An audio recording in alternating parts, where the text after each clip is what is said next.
Power in conversations comes from defining what the conversation is actually about. Michael Scott, representing Michael Scott's paper company, set out to define the conversation going up against David Wallace, representing Dunder Mifflin.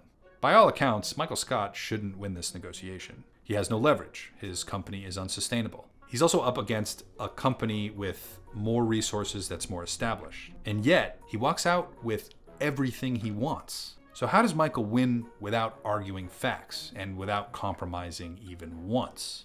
Well, it's actually quite simple. He reframes the conversation.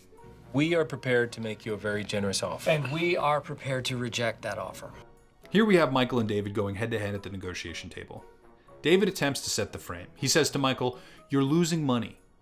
I don't know how your prices are so low, but I know this business, and your company is days from collapse." David's goal here is to end the problem as cheaply and cleanly as possible. But then Michael responds, "I will see your situation and raise you a situation." This is how Michael set up the reframe. He's saying, "We heard from you, now we will hear from me." His goal is to change what David thinks the problem is. Michael doesn't defend himself or explain anything about his company at all. Instead, he explains that David is losing clients left and right, implying that this will continue. He introduces that a shareholder meeting is coming up soon, and David will be in the hot seat with the challenge of explaining why Dunder Mifflin's most profitable branch is bleeding. This kind of sharp language really gets people's attention, and it sets the tone of what David will have to do in that meeting. It implies this isn't a small thing. This is actually quite a big problem for Dunder Mifflin and a bigger problem for David. Michael then postures correctly that David won't have an answer, and the board David reports to may start to think about a change in leadership.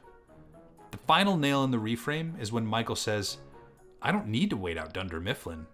I just need to wait out you." Michael shifts the conversation to a series of events that if no action is taken, this is what will happen. I will continue to win clients, undercut prices, and keep causing headaches. You will go before the board, your position will be at risk, and you'll probably be terminated. This is brilliant because it means David now has to come to terms with Michael. He has to do it right now, or he could lose his job. David is starting to realize that he actually has no negotiating power. David asks what Michael wants, and he pretty much has to do it. He even balks at the cost of the deal Michael presents. Michael gets his old job back, moves Pam to sales, and rehires Ryan. David reminds us that Ryan cost the company hundreds of thousands of dollars. Michael just says, in so many words, "I don't care." And David just has to take it. That's the moment that this power shifts. David doesn't lose authority. The path forward is still his decision, but he's lost all leverage.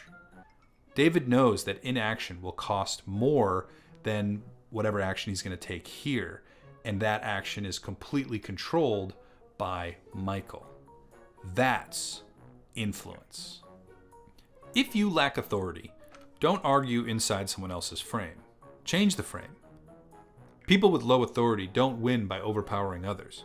They win by becoming too expensive to ignore.